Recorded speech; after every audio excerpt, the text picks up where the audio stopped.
Hola, bona tarda. Bé, soc en Carles Lagresa, al Batlle d'Espolla. Res, us faig aquest vídeo en 4 paraules, sobretot per donar-vos molt de suport per a l'incendi que esteu patint a la Catalunya Nord. A l'Empordà en sabem dels incendis. Aquí a Espolla ho vam patir ja fa molts anys, per l'any 86, que va quedar tot arrasat, va traspassar el Pirineus.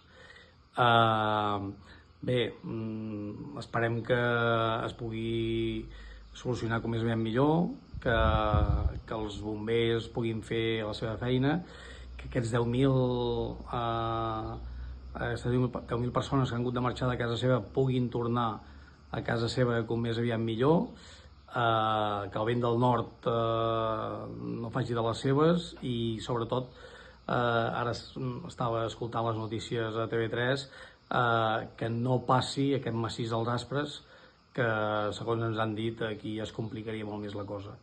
Ànims i ja ho sabeu, a disposar del que puguem fer des d'aquí a l'Alt Empordà i Espolla. Gràcies.